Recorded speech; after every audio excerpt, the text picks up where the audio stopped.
Muy bien, señores de la Covacha, estamos aquí con Arthur Suydam. Vamos a hablar sobre su trabajo, no solamente el de Marvel Zombies, que sé que es por lo que lo adoran, sino por parte de su trayectoria y cómo llegó a trabajar para Marvel. Primero que nada, quiero que lo conozcan. Hola. Hola. Estamos para el... Buenos días, amigos. Saludos de Nueva York. Bueno, estoy aquí en México, en la Ciudad de México. ¿Nos podrías, por favor, decir quién eres y a qué te dedicas? They want to know who you are and what you do. What do I do? I'm Arthur Suydam. They call me the Zombie King. And I do zombies. That's what I do. Zombies and oh, you got your picture? Sí. Sí, zombies y chicas bonitas. Muy bien. Sabemos que usted tiene una larga trayectoria, pero ¿en qué momento se da cuenta que quiere dibujar para toda su vida? You have a very long career. You already know that, but what was the time when you find that you want to dedicate to illustrating?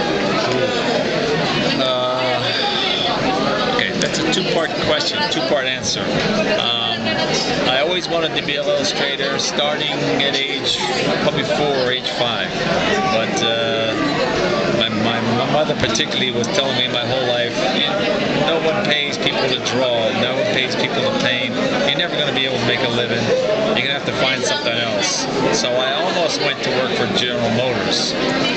At the factory, working in the factory with my brother. That's where he went and wasted his life.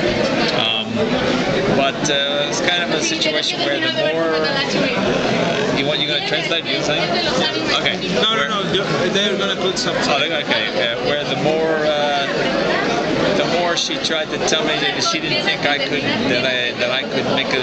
make it as an artist, the more I wanted to prove her wrong. So that had a lot to do with me just really sticking to it and putting in a lot more because I just wanted to show her that yeah, I can do it. Okay. ¿Cuál fue el primer trabajo que hizo profesionalmente? O el primer trabajo que hizo profesionalmente. What was your first professional work? My first professional work? Let's see. Well, when I was in high school, my senior year in high school, Warren Publishing hired me for about 10 minutes to work for them to draw for Creepy, Eerie, and Vampirella magazine. But at the beginning of my interview, they didn't know I was still in school. So they hired me.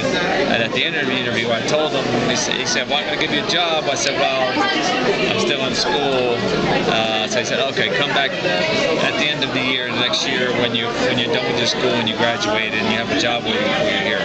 So next year, when I graduated, as soon as I graduated, I came to New York. And on the way to Warren Publishing, I happened to stop off at DC Comics on the way, just because they were on the way. And I went up to did an interview with Joe Orlando, who actually coincidentally was he was the art director for DC Comics, but he was also the art director for Warren Publishing. And he told me, don't go to Warren Publishing, stay here, just draw for us. So he gave me a story on the spot, and then I started working. ¿Cuál fue ese primer trabajo para DC? ¿Cuál fue el primer título que hizo regularmente? What's the first title of DC Comics you made? Yeah, the first titles, they were all horror titles. So I worked for DC's spooky stuff.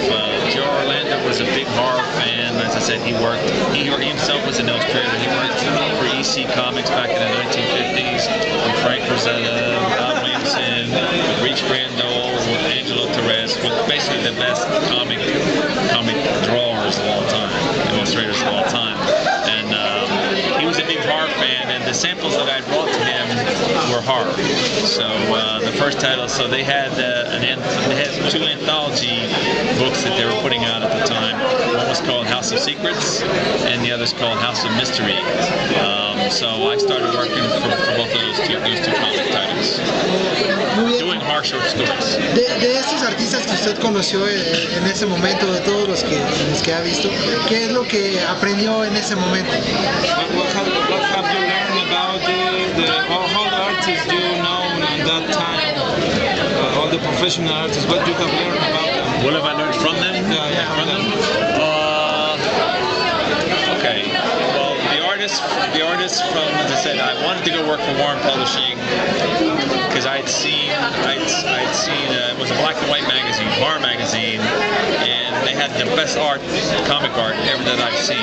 Far better than anything I'd seen in Marvel and DC. But later on, I found out that coincidentally, all those artists were all EC artists. So those were all the EC artists from the 1950s that I just mentioned. Al Williamson, Frank Frazetta, Angelo Torres, Reed Crandall. That was the best comic drawing, still to this day, ever that I've seen. For me, nothing compares to the skills that these guys had. So, what I learned from them is where to put the bar for myself. So, for me as an illustrator, as a writer, and everything, the way to grow is you set a bar for yourself of where you want to be, and here you are down here, and you work and you work and you work until you can reach the bar. And then once you reach that place, you take the bar and you set it up higher, and then you work and work and you until you can reach the second height, and then you just keep placing the bar higher and higher and higher. And to me, this is how you grow as an artist, basically. And so those bars that I was setting for most of my, for the first 30 years of my professional illustrating career, those bars were set by the EC artists, by the EC Warren artists. Okay. He visto que hay mucho de su trabajo, pero a veces es muy diferente lo que le vimos, por ejemplo, en Alien o en Marvel Zombies o en Ilustración. ¿Cómo es que es tan diferente este trabajo? We have seen a lot of your work in here, but they already emphasize that there are very different types of work here. So how do you do that? How can you change your style so much in those jobs? Okay. Well, actually, what I think of it is that I don't think my style changes at all. The look of my artwork changes when you change mediums, only because watercolor techniques that you use for watercolor are different than the techniques for oil, and the techniques for charcoal, for pencil and inking are very different than the techniques you use for painting. But for me, the process that I use to pretty much to do all the paintings that I do, it's all the same to me. Basically, when an editor gives you a job, that job is a challenge, and I have a you know, over the years you learn from the artists that have gone before you. You learn their techniques, you learn their secrets, you learn their tricks, and you add them to your own. They become your tricks and your secrets, and well, not secrets, your skills. And so each picture that you work on it presents a challenge, and the challenge of the picture is what is it that you have to do to make this the best picture that the picture could possibly be. But in terms of my painting techniques, they're really the same, even though the subject matter may be changed a little bit different. One is of a pretty girl, another may be of a bunch of ugly zombies. The painting technique that I use when I'm creating those covers, the drawing and painting techniques are actually identical. Okay. What can you tell me about this comic book? This comic book, okay. We've got The Adventures of Charlie and Flytrap here. So I think I didn't mention it in this interview, but okay. But this is an important comic book actually. This comic book, this is one of my creator-owned projects. I created these two characters back in the 1970s actually. So it was with these characters and through another series called Mudblocks that basically I brought painted comic art and introduced. I'm told that I'm the first artist who brought painted comics, introduced it to comics. So and this was one of the series. It's called The Adventures of Charlie and Flytrap, Center City, where the work was fully painted, hand painted. Prior to that, comic production was done. It was called four-color process, so it wasn't hand done. It was not painted. Ahora, ¿cómo es que llega a Marvel Zombies? ¿Cómo es que le hablan o de qué manera llega a hacer las portadas para Marvel? How you have been reached by Marvel Comics to make Marvel Zombies? How did they reach me? What why they decide to hire you? Okay, well, I had a long hiatus since I like doing painted work and I like doing painted interior pages. Marvel Comics did not have the capability to print painted work for many years, many decades actually. DC also as well. They couldn't print painted work. So because of that, I worked for Heavy Metal magazine and I worked for Penthouse magazine because in Penthouse, in Heavy Metal, they could publish painted comics. So what's the second question? When they hired you? Why did they hire me? Okay, so basically some years later, after about me working for Heavy Metal for 20 years and all these other publishers, Marvel started, they got on the bandwagon. Heavy Metal was a very popular magazine, it sold very well, so Marvel changed its process over to where they could publish painted work. As soon as Marvel changed its process over to where they could publish painted work, then that renewed my interest in doing some work for Marvel. So then I came back from Marvel and I showed them a lot of my work that I was doing, my Aliens covers that you mentioned, and I worked on a series called Hellstorm, Son of Satan for Marvel, and based on that, that's what got me the Marvel Zombies campaign. Ahora ha mencionado Heavy Metal y Penthouse. ¿Algunas historias que usted recuerde particularmente de estos dos nichos de cómics? You have mentioned about Penthouse Comics magazine and Heavy Metal. Have you remember some of the characters of those magazines you made for? Oh yeah. What do you remember about them? Yeah, well, what do I remember? So we want to identify some of the characters that I developed for them. Okay, for Heavy Metal, there was a story called Mama's Place. There was a story called Christmas Carol that actually got chosen by I think the World Book of Horror Stories is one of the best comic horror stories ever created. So I got put in there, and I think Bernie Wrightson got put in there for that story, Jennifer Wright, right? So we both were included in that book. It's kind of like winning an award. For Penthouse magazine, I developed a strip called Libby in the Lost World. It was a spoiled, rich woman in the Upper East Side of New York who accidentally her plane crashes on a dinosaur island, and she has to. It's a comedy actually, so then she has to suffer all the things that go with losing access to all the fringes and frills in life. So. Muy bien, de los trabajos que ha realizado, tanto para cómic, ilustración, tal vez trabajos personales, ¿cuál es el que recuerda de una manera más cercana? ¿Cuál es el del que se llevó una mejor impresión? ¿Cuál le gustó más? From all your works you have made, illustration, comic books, and everything you made in your personal life and professional, what's the most recall you have about the drawing? What's the most? The recall you have for a drawing? You know. What do I remember? A draw, yeah. What was the best remember you have? Best memory I have of drawing. And one of the interesting things about illustrators, actually about this is biology. One of the interesting things about biology that they do a lot of tests on how brain function over the years, and particularly having to do with memory. It turns out that the way memory works is through imagery. So it doesn't work through sight, it doesn't work through sound, it doesn't work through writing.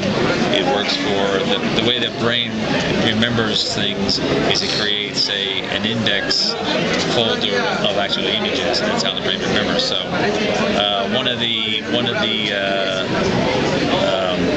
consequences or benefits of being an illustrator is that you remember everything because you're training your brain every day with images, and so you end up developing very accurate and very strong memory. So I remember everything from all the way going back to about 5 years old. I remember very vividly. I could probably draw portraits of people that I've seen when I was 5 years old. I remember their faces. I could probably draw portraits of them. So now, that's part one of the question, or the answer to the question. Part two, which is what are some of my fondest memories? For doing illustration, that's a tough one. That's a tough one. I think what do I like the best? The two things I like the best of illustration are, one, I love meeting the fans, because meeting the fans for me is basically meeting your judges, I should say, it's plural. So it's where you find out what it is that you do that people actually like, and maybe more importantly, if you're doing something that they don't like, so you can make adjustments in your life, you can make adjustments in your strategy as a professional. So that's half of it, and then the other half is my favorite parts of publishing and being an artist are when I actually see my product come out. So when the book comes out, like this book, and when I finally get to see, did they do a good job in printing it, and did they capture the colors accurately? It's exciting for me. It's really exciting to see the books themselves. Sabemos que la ilustración es solamente una parte de lo que usted hace. También hace música, también escribe. ¿Qué nos puede decir sobre estas otras partes, sobre la vida de ser artista? They know that you illustrate comic books, but you also have music and writing. So right. What are the other parts? What do you think about it? Well, when I came into comics, I came in as a writer. I came in as a writer-artist. I consider myself one of the rare breed. Unfortunately, it seems to be one of the rare breed in mainstream comics, which is a comics creator. So I'm somebody that I write them and then I draw. Usually in comics, typically the way it's done is it's kind of an assembly line process where you have one person writing it, another person doing breakdowns, another person doing pencils, another person doing inks, another person doing colors. But for me, I want to do everything, so I like to do everything. And so if I'm going to write, or if I'm going to illustrate interiors, the only interiors that I illustrate are the ones that I write myself, because it's too much work. It's too much work to paint interiors to do somebody else's writing. I think I'm as strong as a writer as I am an illustrator, so I enjoy writing as much as I do illustrating. Was there a part B of that question? What was part B? Music. Well, when I started writing, around age 4 and age 5, I started writing songs and then short stories. And so here I am, 40, 50 years later, and I'm still writing songs and writing comic stories. So it's the same. It's the same for me. Ahora ya terminando, vino a la Ciudad de México, ¿ha tenido oportunidad de visitar algo? ¿Qué le parece? Finally, we were in Mexico City, and what have you enjoyed of Mexico, the city? What have I enjoyed about the city or about Mexico? Yeah. About Mexico City? Well, Mexico City was a real surprise for me because it's so much like New York, and I live in New York, and I love New York, and New York is my favorite place to live in the whole world. And so I had no idea that Mexico City was as big as it is, and it's been. And what I love about it so far is most of what I've got to see in Mexico City is just the people, and so I was very impressed with how well informed and smart and well behaved everybody is, and what great fans they are. So Mexican fans are some of the best fans in the world. So that's been the highlight for sure. ¿Hay algo más que quiera comentarnos para la gente que lo vaya a ver por medio de la cámara? Yeah, do you want to add another comment, because for the people that are going to be doing the interview, they're going to be check out the interview? Yeah, come and visit us. Come down and see us at the Mole Festival. Okay. Gracias, señor Arthur Suydam, y nos estamos despidiendo. Hasta luego. Buenas.